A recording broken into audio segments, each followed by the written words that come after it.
Այս թողարկման մեջ, որն ամփոփում է 2025 թվականի կլիմայի կանխատեսումը, տրամաբանական կլիներ ներկայացնել 5 կամ 10 ամենահզոր աղետները։ Մենք ինքներս կցանկանայինք, որ դրանց թիվը տեղավորվեր նման ցանկում։ Սակայն իրականությունն ավելի դաժան է։ Դրանք հազարավոր են։ Եվ յուրաքանչյուրն ունի արտակարգ հզորություն, մասշտաբ և ռեկորդային պարամետրեր։ Հետևաբար, այսօր մենք կուսումնասիրենք, թե ինչպես են 2025 թվականի բնական աղետները զգալիորեն տարբերվում նախկինում տեսած ամեն ինչից, օգտագործելով ամենաակնառու օրինակները։ Բայց նախ վերադառնանք նրան, թե ինչ են կանխատեսել Ալլատրայի գիտնականները անցյալ տարվա համար։ Մեր հաշվարկների և մաթեմատիկական մոդելի համաձայն 2025 թվականին մենք կանխատեսում ենք բնական երևույթների ինտենսիվության աճ 12-ից 15%-ով ընթացիկ 2024 թվականի համեմատ։ Ես միտումնավոր եմ ընդգծում այս թվերի նշանակությունը։ Դրանք աննախադեպ են մեր դիտարկումների ժամանակակից պատմության մեջ։ Առանձնահատուկ մտահոգություն է առաջացնում այն, որ մենք տեսնում ենք ոչ միայն գծային աճ, այլ իրավիճակի վատթարացման առաջադեմ էքսպոնենցիալ դինամիկա։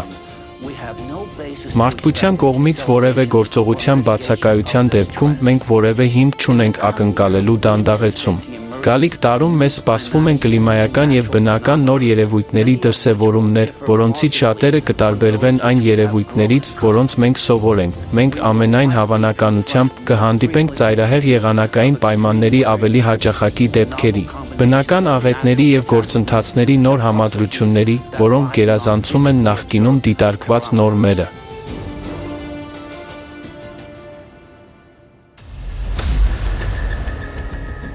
Փոթորիկներ։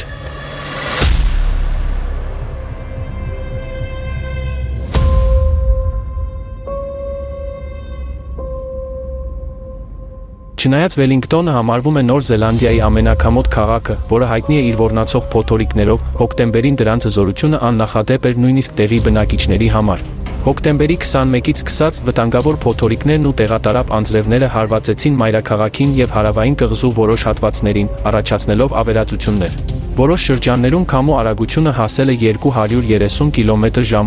Մի քանի տուժած շրջաններ հայտարարվել են ամենաբարձր, կարմիր վտանգի մակարդակի վրա, ինչը այստեղ չափազանց հազվադեպ է։ 2025 թվականին փոթորկային քամիները արագացել են այնպիսի արագությունների, որ նույնիսկ կարճաժամկետ հետևանքները աղետալի վնասներ են պատճառել։ Դեկտեմբերի 17-ին ԱՄՆ-ի Վայոմինգ նահանգում տեղի ունեցած փոթորիկը այնքան ուժեղ քամիներ է առաջացրել, որ նահանգի մայրաքաղաքի մոտ շրջվել է բեռնատար գնացքի ավելի քան 100 վագոն։ Փոթորիկը կես միլիոնից ավելի բնակիչներին թողել է առանց էլեկտրաէներգիայի։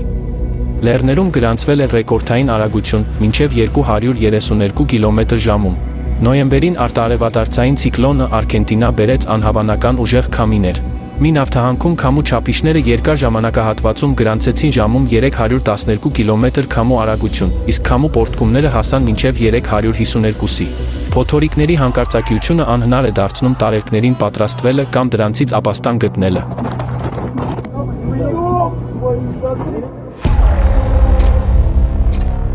Մայիսի 31-ին Գերմանիայում տեղի ունեցած կառնավալային փառատոնը կտրուկ ընդհատվեց ուժեղ ամպրոպով, որը ուղեկցվեց ուժեղ անձրևով և կարկուտով։ Երկինքը արագ մտնեց, ուժեղ քամիներ սկսվեցին, և մի քանի րոպեի ընթացքում փառատոնի տարածքը ողողվեց անձրևով։ Մինչև 3 սանտիմետր չափի կարկուտը վիրավորեց 11 մարդու, պատճառելով պատռված վերքեր։ Փառատոնի կազմակերպիչները բացատրեցին, որ իրենց գործունեության 20 տարիների ընթացքում նրանք երբեք չէին հանդիպել նման ծանր և ավերիչ եղանակի։ Ռադարները չեն հայտնաբերել կարկուտը, և Գերմանիայի օդերևութաբանական ծառայությունից դրա մասին նախազգուշացումը ստացվեց միայն վերջին պահին։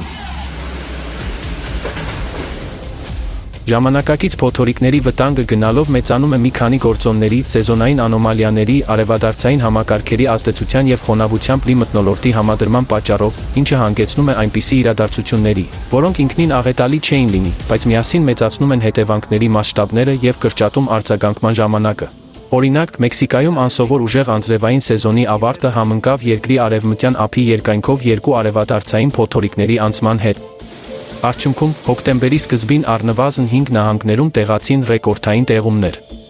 Ջրհեղեղներն ու սողանքները կտրեցին ավելի քան 300 բնակավայր արտաքին աշխարհից։ Վերակրուս նահանգում որոշ վայրերում քաղաքի փողոցների ջրի մակարդակը բարձրացավ 4 մետրից։ Հարյուրավոր սողանքներն ու ցեխաջրերը ավերեցին տները, կամուրջները եւ ճանապարհները։ Աղետը խլեց 64 մարդու կյանք։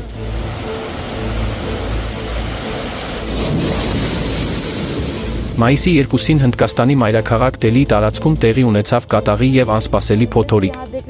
Այն բերեց քաոս, ավերածություններ եւ մարդկային կորուստներ։ Մոտեցող փոթորկի մասին նախազգուշացումը տրվեց ժամը 2:30, երբ մարդկանց մեծ մասը դեռ քնած էր եւ բաց թողեց այն։ Հնդկաստանի օդերևութաբանական վարչությունը նման հզոր փոթորիկը վերագրեց տարածաշրջանի համար չափազանց հազվագյուտ գործոնների համադրությանը, Արաբական ծովից եւ Բենգալյան ծոցից խոնավության միաժամանակյա ներհոսքին։ Անցյալ տարի դիտվել են փոթորիկներ, որոնց զարգացումը հակասում էր օդերևութաբանական բնորոշ օրինաչափություններին եւ անոմալ էր թվում նույնիսկ ժամանակակից չափանիշներով։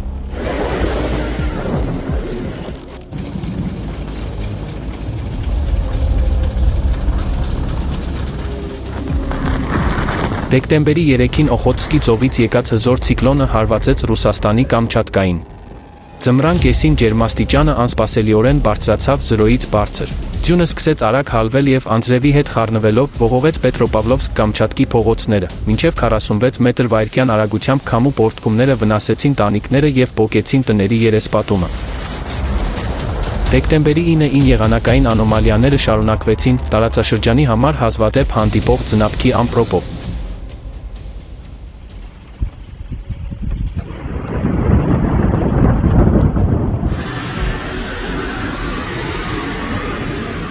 Դեկտեմբերի 8-ից Բրազիլիային հարվածեց հզոր էքստրատրոպիկական ցիկլոնը։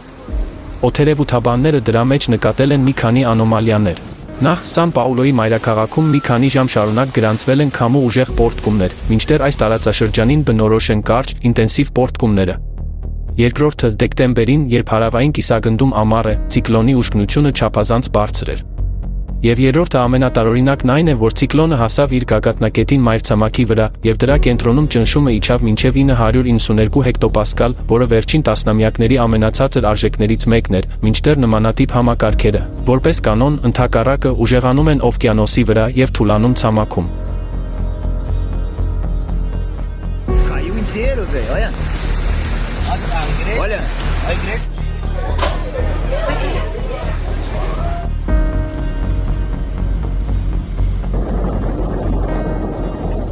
«2025 թվականին ի հայտ եկավ հստակ միտում։ Նախկին արևադարձային ցիկլոններից առաջացած չափավոր լայնության փոթորիկները ավելի հաճախ են պահպանում ծայրահեղ էներգիան, հետարևադարձային փուլ անցնելիս նման համակարգերը չեն թուլանում, այլ հաճախ ուժեղանում են, տարածելով փոթորկային ուժգնության քամիներ եւ լայնածավալ ավերածություններ արևադարձային շրջաններից շատ հեռու։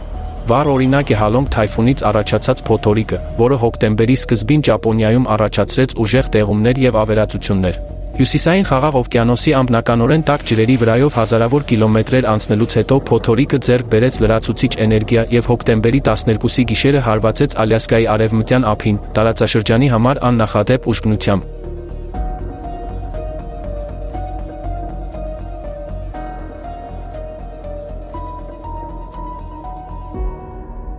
Քամու պոռթկումները հասան ժամում 170 կիլոմետրի, իսկ փոթորկային ալիքները գերազանցեցին նորման ավելի քան 2 մետրով, բնական տարերքի հետևանքները աղետալի էին։ Ափամերձ համայնքները ջրհեղեղի ենթարկվեցին, եւ շատ բնակիչներ գիշերը հայտնվեցին սառցե ջրի մեջ, կառչելով ամեն ինչից ջրի վրա մնալու համար։ Տները պոկվել էին հիմքերից եւ քշվել քամու հոսանքի կողմից, իսկ մարդկանց ստիպված եղան տարանել իրենց տանիքներից ուղղաթիռներով։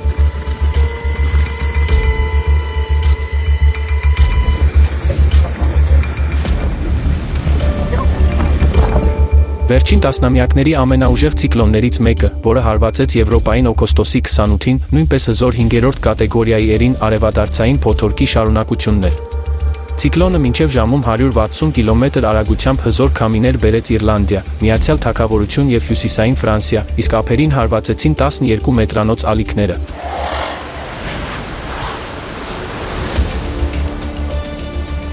Իտալիայում տորնադոն ոչնչացրեց 12500 վահանակներով արևային էլեկտրակայանը, Բալթյան երկրներում եւ Ֆինլանդիայում փոթորկի ալիքը Բալթիկ ծովի մակարդակը բարձրացրեց նորմայից 1-ից 1.5 մետր, իսկ Բալկանների եւ Հունգարիայի որոշ շրջաններում ջերմաստիճանը բարձրացավ նորմայից 8-ից 10 աստիճան Ցելսիուսով, սահմանելով ամռան վերջի ռեկորդը։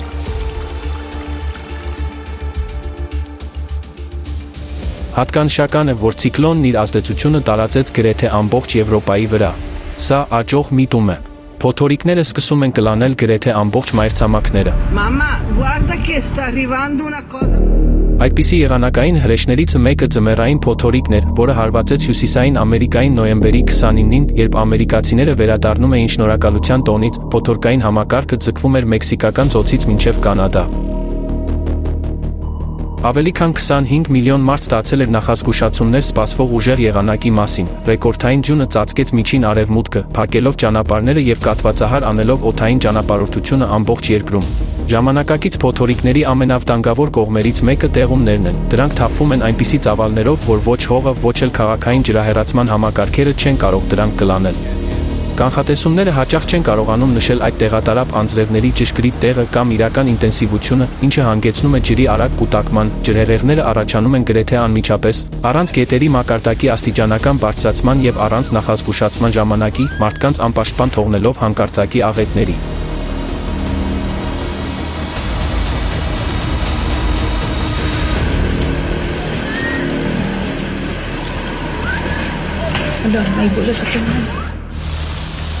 Անոմալ տեղումներ։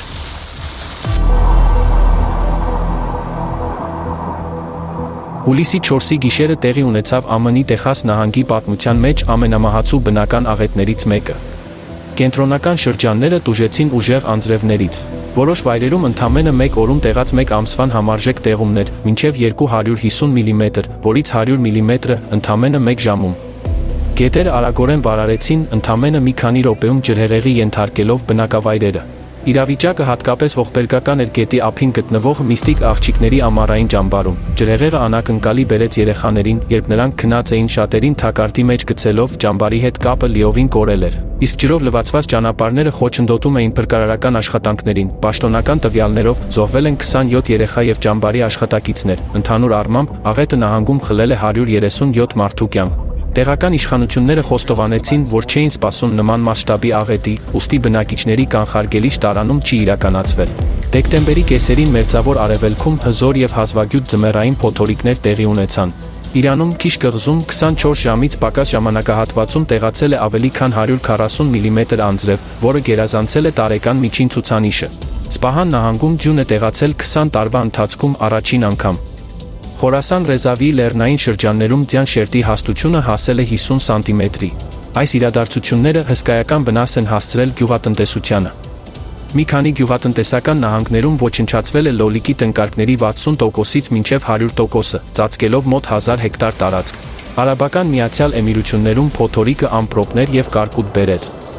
Ռաս Ալ Խայմայի Էմիրությունում 2 օրվա ընթացքում տեղումների քանակը գերազանցեց տարեկան նորման։ Հուլիսի վերջին Չինաստանի մայրաքաղաք Պեկինում ընդամենը մի քանի օրում տեղաց գրեթե 1 տարվա անձրևի նորման։ Սա հանգեցրեց 44 մարդու մահվան։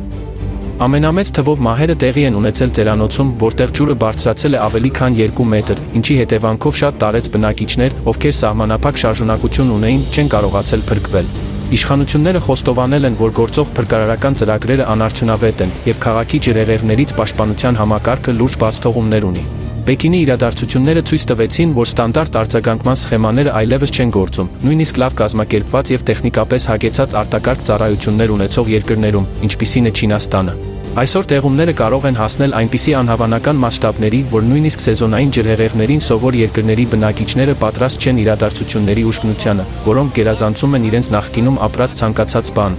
Հոկտեմբերին կենտրոնական Վիետնամում տեղի ունեցավ աղետալի ջրհեղեղ ռեկորդային տեղումներից հետո։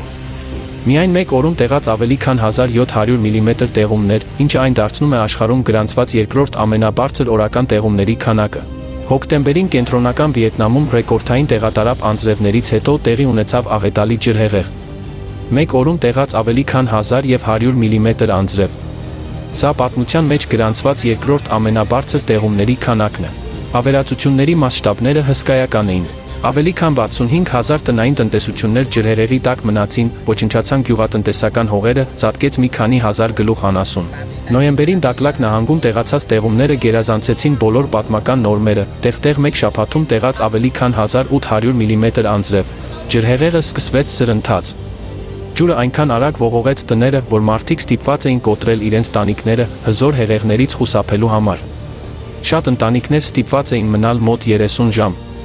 Սոցիալական ցանցերը լի էին օգնության կոչերով։ Ցավոք, երկրում տեղի ունեցած զանգվածային ջրհեղեղի հետևանքով մահացավ 98 մարդ։ Դեկտեմբերը կրկին երկիր բերեց ավերիչ տեղատարապ անձրևներ։ Խան Հուան նահանգում հարյուրավոր ընտանիքներ ստիպված եղան լքել իրենց տները այս ամսվա ընթացքում 4-րդ անգամ ջրհեղեղից խուսափելու համար։ Շատերը դեռևս կարծում են, որ աղետալի ջրհեղեղները հիմնականում բնորոշ են արևադարձային շրջաններին, սակայն հաշվի առեք, թե ինչ է արդեն տեղի ունենում չափավոր լայնություններում գտնվող երկրներում։ Կարող էինք երբևէ պատկերացնել, որ այս տարածքներում մարդիկ կմահանան սովորական անձրևից։ Սեպտեմբերի 30-ին Ուկրաինայի Օդեսա քաղաքում 7 ժամվա ընթացքում տեղաց գրեթե 2 ամսվա անձրևի նորմա։ Ջրի տակ են անցել փողոցները, ստորգետնյա անցումները, ավտոկայանատեղիները։ Մարդիկ մինչև գոտկատեղը շարժվում էին ջրի մեջ, ուժեղ հոսքերը տապալում էին գետնին, շատերի մոտ հիպոթերմիայի դեպքեր էին գրանցվել սառը ջրում երկար մնալու պատճառով։ Տարերքը խլեց 10 մարդու կյանք։ Զոհերի թվում է 5 հոգուց բաղկացած ընտանիք, երեխայի հետ, որն ապրում էր նկուղում։ Ընդամենը 15 րոպեի ընթացքում ջուրը բարձրացել է մոտ 4 մետրով։ Նրանք դուրս գալու հնարավորություն չունեին։ Կլիմայական սթրեսը հարվածեց նաև Իտալիայի Էլբա կղզուն։ Դեկտեմբերի 19-ին նրա բնակիչները այս տարի 4-րդ ուժեղ փոթորիկը ապրեցին, հարվածը անվանելով իսկական կրկնվող մղձավանջ։ Ուժեղ տեղատարապ անձրևները ջրհեղեղների և սողանքների պատճառ դարձան, ինչի հետևանքով որոշ գյուղեր կտրվեցին արտաքին աշխարհից։ Բնականաբար, նման անվերահսկելի տարերքի հետևանքները հսկայական են։ 100 հազարավոր քառակուսի կիլոմետր հեղեղված հողեր, միլիոնավոր սատկած կենդանիներ, ավերված ենթակառուցվածքներ, այս ամենը կարելի է վերականգնել, սակայն այս կատակլիզմների տարած կյանքերը կորսված են ընդմիշտ։ Մարտի վերջին Ավստրալիայի Քվինսլենդ քաղաքում երկարատև տեղատարապ անձրևները պատմական ջրհեղեղ առաջացրին։ Էրոմանգա քաղաքում տեղումների ծավալը գրեթե հասավ տարեկան 2 նորմայի։ Մոտավորապես 500,000 քառակուսի կիլոմետր տարածք, ներառյալ չորային շրջանները, ամենամեծ անասնապահական ֆերմաներով, ջրի տակ մնաց։ Հոսանքը քշեց ավելի քան 100,000 գլուխ անասուն։ Նոյեմբերին այսպես կոչվածը անձրևային ռումբը հարվածեց Թայլանդի հարավին։ Իրադարձությունների նման զարգացումը հնարավոր է եղել կանխատեսել ընդամենը 2 ժամ առաջ, երբ ջուրը լցվել է բնակելի տարածքներ։ Ընդ որում դա տեղի է ունեցել ուշ գիշերը, ինչը շատ քիչ ժամանակ է թողել բնակիչներին նախապատրաստելու և տարանելու համար։ Հաթյայ քաղաքում շատ մարդիկ մի քանի օր անցկացրել են իրենց տների տանիքներին, առանց ջրի և սննդի, իսկ փողոցներում լողում էին մեծ օձեր։ Քաղաքի գլխավոր հիվանդանոցի 2 ստորին հարկերը ջրհեղեղի էին ենթարկվել։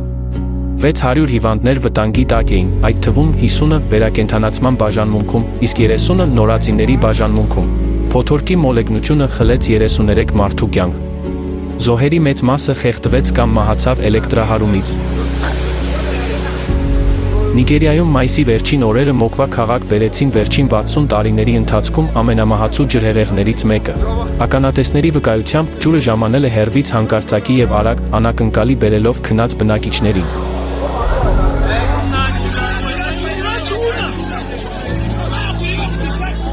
2 մետրից ավելի բարձրությամբ հզոր հոսանքը սկսել է սրբել ամեն ինչ իր ճանապարհին։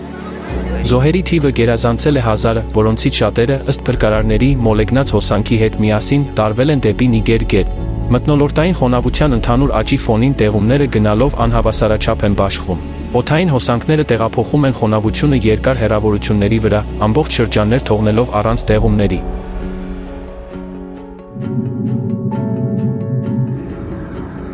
Եվ նույնիսկ անձրևները, որոնք տեղի են ունենում, հաճախ միայն վատթարացնում են իրավիճակը։ Երկարատև երաշտները չորացնում են հողը։ Ուժեղ անձրևների ժամանակ ջուրը չի կարող կլանվել և մակերեսով հոսում է գետերի և ծովերի մեջ, չկարողանալով լրացնել ստորգետնյա ջրերը։ Արդյունքում, ջրհեղեղների ռիսկը մեծանում է։ Երաշտ։ Հարավային Կորեայի արևելյան ափին գտնվող Գանգնեում քաղաքը տուժել է պատմության մեջ ամենասարսափելի երաշտից։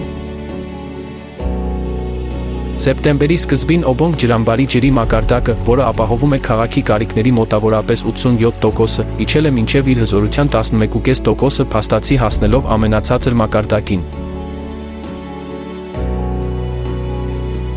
Քաղաքում հայտարարվել է արտակարգ դրություն, երկրի պատմության մեջ առաջին անգամ, ոչ թե հրդեհի կամ ջրհեղեղի, այլ երաշտի պատճառով։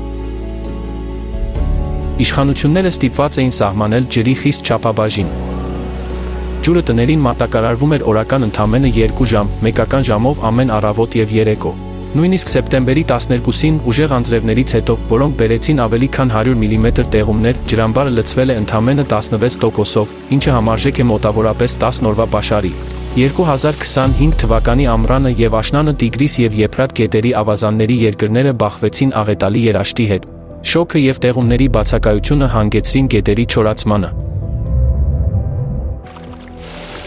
Իրաքն ու Սիրիան բախվեցին հիդրոէլեկտրակայանների փակման եւ հացահատիկային մշակաբույսերի ոչնչացման սպառնալիքի հետ։ Իրանը բախվեց իր պատմության մեջ ամենածանր ջրային ճգնաժամերից մեկին։ Հոկտեմբերից նոյեմբեր երկիրը ստացել է միջին տեղումների միայն 19%-ը։ Նոյեմբերի սկզբին երկրի 19 ջրամբարները լցված էին 5%-ից պակաս, իսկ հիմնական ջրամբարները, այդ թվում Քարաջը, գործնականում չոր էին։ Դրանց վրայով կարելի էր քայլել։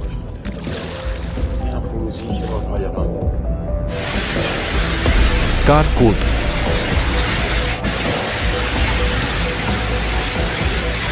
Ամբողջ աշխարհում կարկուտը վերածվում է իսկական աղետի։ Դրա քանակն ու չափերը, որոնք դեռ 3 անհավանական էին թվում, ցնցող են։ Այն կոտրում է մեքենաներ եւ տանիքները, ոչնչացնում բերքը եւ վիրավորում մարդկանց։ Եվ սրանք այլևս մեկուսացված դեպքեր չեն, սա նոր, մահացու կլիմայական միտում է։ Ամենաանհանգստացնող նշաններից մեկը սեզոնայնության կորուստն է։ Օրինակ, ձմռան կեսին Ավստրալիայում ուժեղ կարգտահարություն եղավ, որը անապատը ծածկեց սառույցի շերտով եւ ջերմաստիճանը իջավ մինչեւ 0 աստիճան, որը չափազանց ցածր ջերմաստիճան է տարածաշրջանի համար։ Եվ ավելի անհավանական էր նոյեմբերի վերջին Ռուսաստանի Լիպեցկի շրջանում մինչև 2 սանտիմետր տրամագծով կարգտահատիկների առաջացումը, երբ տարածաշրջանում ջերմաստիճանն արդեն տատանվում էր 0-ական աստիճանին մոտ։ Մեկ այլ առանձնահատկություն է սառույցի անոմալ կուտակումը։ Օգոստոսի կեսերին Մեքսիկային հարվածեց կարճատև, բայց աներևակայելի հզոր կարկուտը, որը կաթվածահար արեց Տլակեպակե քաղաքը ընդամենը 15 րոպեում։ Ճանապարհները վերածվել էին անանցանելի սառցակալած գետերի, տասնյակ վարորդներին թակարդի մեջ գցելով, ովքեր չէին կարողանում շարժվել։ Հոկտեմբերին Բոլիվիայի Տարիխա քաղաքում ուժեղ կարգտահարություն տեղի ունեցավ։ Մի քանի րոպե անց փողոցները ծածկվեցին սառույցով, որոշ տեղերում հասնելով գրեթե 2 մետր բարձրության։ Կուտակված կարկուտի ծանրության տակ փլուզվել էին հիվանդանոցի, դպրոցների եւ մանկապարտեզների տանիքները։ 10 սանտիմետր կամ ավելի տրամագծով կարկուտը պաշտոնապես դասակարգվում է որպես հսկա կարկուտ, եւ նման դեպքերը այլևս հազվադեպ չեն։ Այս կտորները կարող են կոտրել տանիքները, մեքենաները եւ վնասել մարդկանց։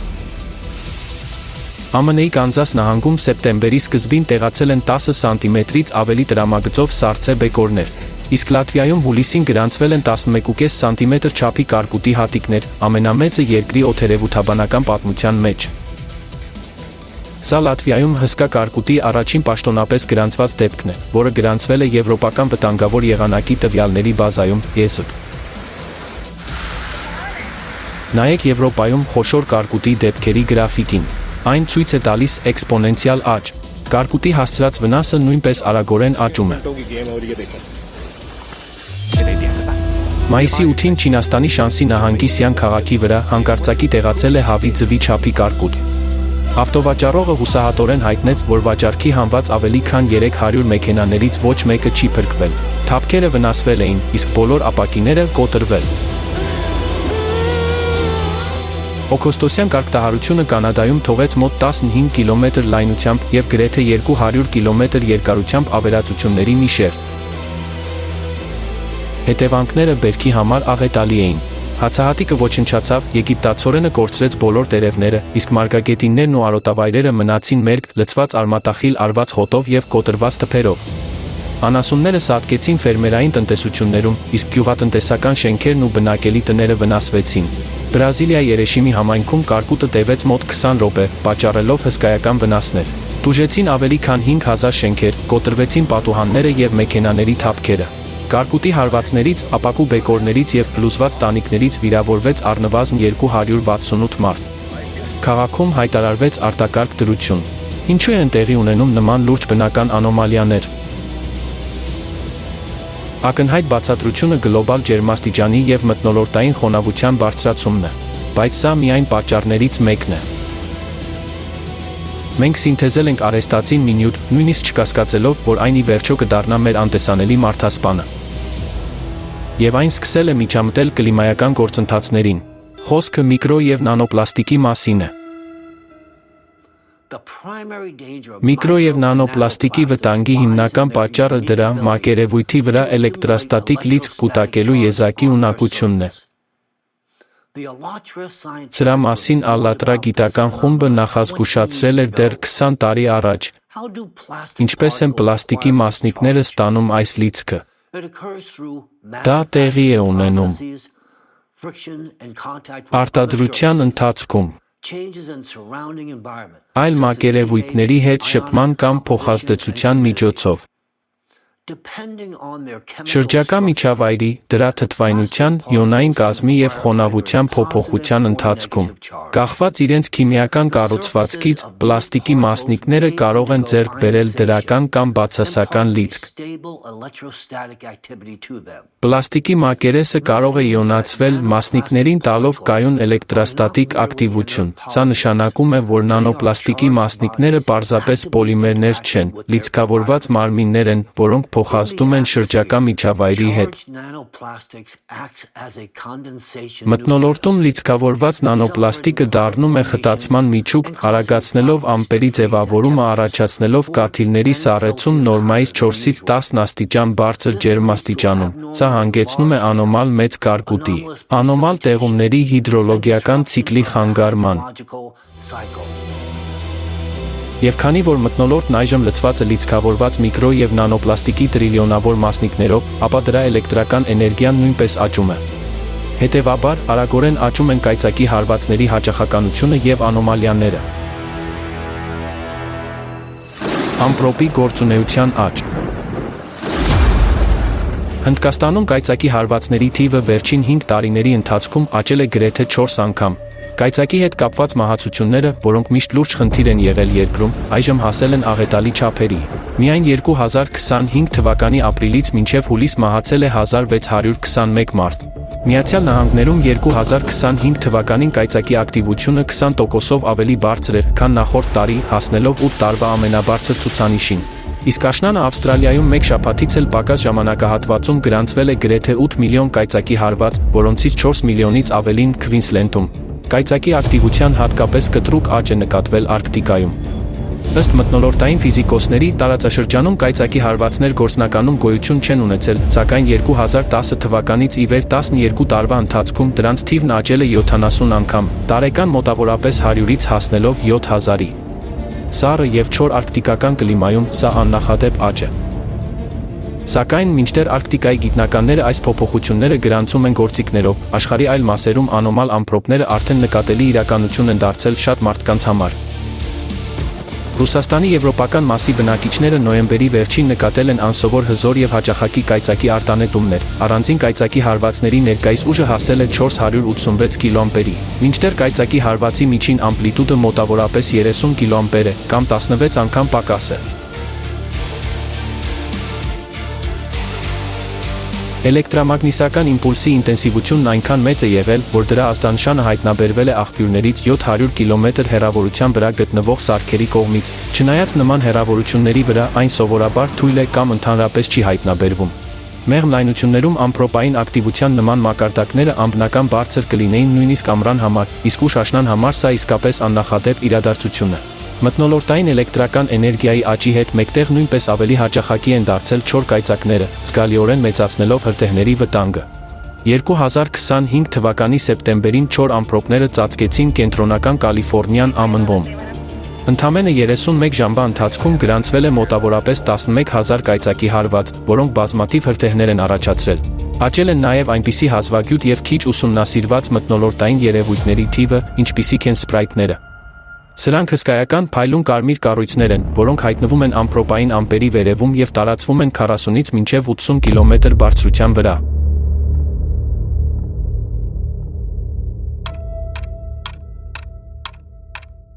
«2025 թվականի իրադարձությունների այս համարի թողարկման վերջում ուզում ենք խոսել ժամանակի արժեքի մասին։ Այս թեման կարող է անսպասելի թվալ, բայց այն ուղղակիորեն կապված է այն ամենի հետ, ինչ դուք արդեն տեսել եք այս տեսանյութում։ Շատ տարիներ առաջ Ալլատրայի գիտնականներն ու կամավորները զգուշացրել են, որ մոլորակային ճգնաժամերը զարգանում են անդառնալիորեն, և որ աղետները կշատանան և չեն խնայի որևէ տարածաշրջան։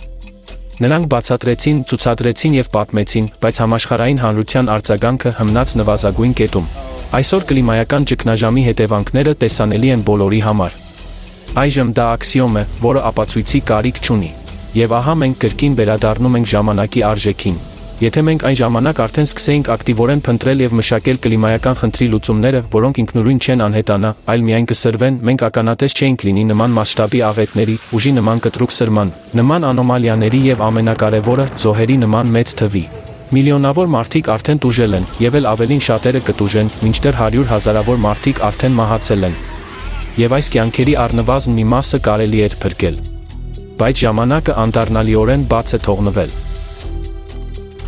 Եվ այնուամենայնիվ դեռ մնում է մարդկության եւ յուրաքանչյուր անհատի հանդեպ հավատը, որ մենք ունակ ենք սովորել մեր սխալներից, որ չենք ցանկանա կրկնել աղետից արդեն տուժածների ճակատագիրը, եւ որ չենք ցանկանա տեսնել մեր սիրելիների մահը։ Ժամանակի արժեքը մեզ խրախուսում է խոսել անկեղծ եւ բացահայտ։ Որպես մարդկություն մենք արդեն բաց ենք թողել բազմաթիվ հնարավորություններ կլիմայական աղետների հետևանքները մեղմելու, զոհերի եւ մահացությունների թիվը նվազեցնելու եւ շահելու ժամանակը գլոբալ լուծում գտնելու համար։ Մենք կքննարկենք այս բաց թողնված եւ մնացած հնարավորությունները այս վերջին համարի երկրորդ մասում։ Եվ հիմա մենք պետք է մեր ուշադրությունը սևեռենք մեկ այլ մոլորակային սպառնալիքի վրա։ Մարդկության համար իր հետևանքներով այն ոչ պակաս նշանակալի է, քան կլիմայական ճգնաժամը։ Այսօր մենք արդեն խոսել ենք դրա մասին։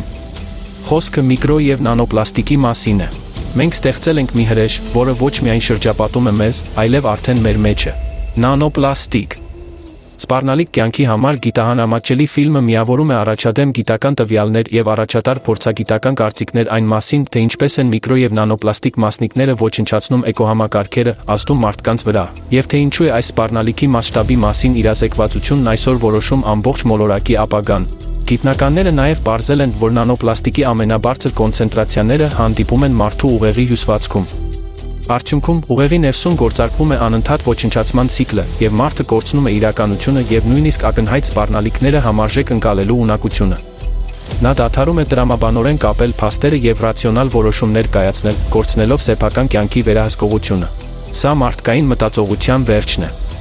Եվ, հետեւաբար, մեր ընդհանուր վերջը։ Որովհետև հիմա ավելի քան երբևէ մեզ անհրաժեշտ է պարզ, սուր միտք եւ հստակ մտածելու ունակություն, կլիմայական ճգնաժամից դուրս գալու եւ մեր ապագան պահպանելու համար։ Ժամանակը մեր ամենաթանկարժեք ռեսուրսներից մեկն է։ Անգործության յուրաքանչյուր օրվա համար մենք բոլորս վճարում ենք ոչ միայն մեր բանականությամբ, այլև անդառնալիորեն կորցրած կյանքերով։